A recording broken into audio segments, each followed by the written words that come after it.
bonjour, Jacqueline Bismuth. En fait, j'ai fait toute ma carrière dans la cosmétologie, puisque je me suis occupée de L'Oréal depuis mes 20 ans, en fait. Ça remonte assez loin. Et puis, je me suis intéressée à la cuisine très tôt, mais juste en dégustatrice, en fait. Et puis, j'ai un jour forcément pris ma retraite. Et là, j'ai décidé que quand même, il y avait un devoir impératif, en réalité, de transmettre un certain nombre de choses, et en particulier le patrimoine culinaire juif tunisien, qui n'est pas forcément celui que je connais le mieux, mais j'ai, disons, appris à le redécouvrir. Et voilà, j'ai écrit un livre de recettes qui a été édité par une maison d'édition française qui s'appelle La Martinière.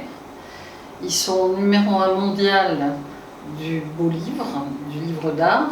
Et mon livre s'appelle Tunisie gourmande et il a rencontré le succès, je dois dire. J'ai compris en réalité que la cuisine tunisienne n'est pas vraiment reconnue à sa juste valeur, ni comme elle le mérite, que ça soit chez nous ou à l'étranger. Chez nous, on commence par ces hôtels qui sont...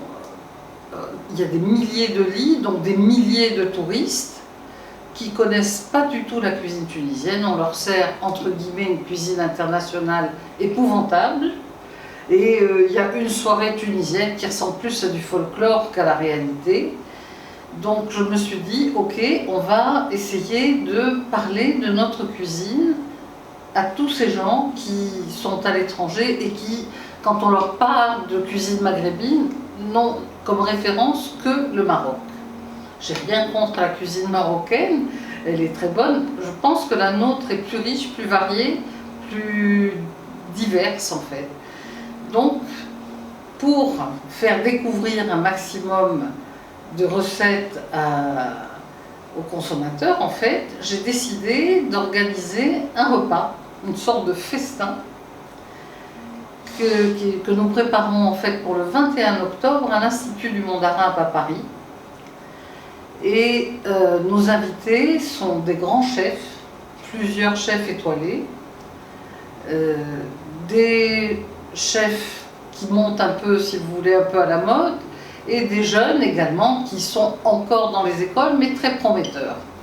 Plus la presse, donc on a énormément de journalistes, donc il va y avoir des sujets un peu sur tous les médias, pour l'instant seulement français, hein, on fait une expérience, après on va voir si on peut aller un peu plus loin, mais on aura la presse écrite,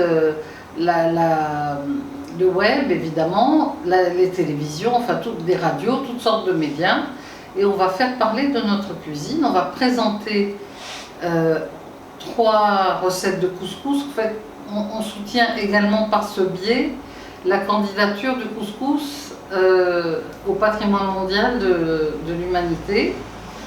Le dossier est déposé à l'UNESCO de manière conjointe Tunisie, Algérie, Maroc, Mauritanie.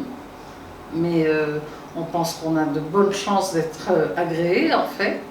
Et voilà, donc on va servir une énorme kémia, traditionnelle et superbe, 3 couscous, un couscous végétarien, coin et raisin, un couscous au poulpe, un couscous au poisson, évidemment des desserts dont un masfouf aux grenades et aux dattes, parce que en octobre, on commence à avoir un peu des primeurs, certes, mais on commence à trouver ces produits.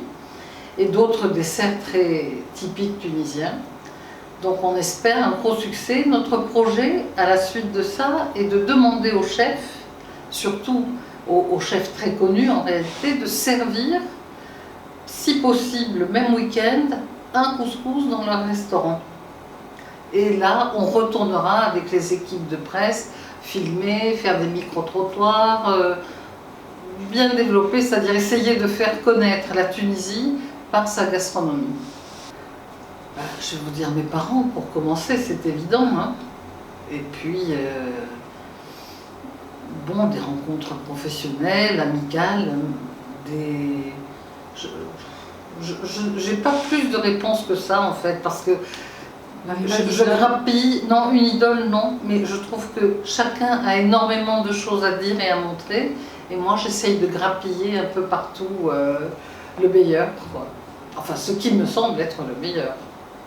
Alors Joseph Kessel, qui est mon idole, et je relis régulièrement ses ouvrages, Le Lion en particulier, que j'ai lu quand j'avais, je sais pas, 13-14 ans, mais qui est présent dans ma mémoire en permanence. Et Le Petit Prince, que je fais découvrir à mes petits-enfants. Ben, en fait, bon, beaucoup, hein, parce qu'il y a des tas de choses dans le cinéma, mais là j'ai regardé déjà 2 fois avec le plus grand bonheur le dernier film d'Almodovar, que je trouve être un chef-d'œuvre. Ne me demandez pas le titre, parce que même si j'ai déjà vu 2 fois le film, je ne me souviens plus du titre. Alors en musique, j'ai vraiment des goûts très très éclectiques, j'écoute tout, sauf la musique électronique, ça passe pas ce seuil.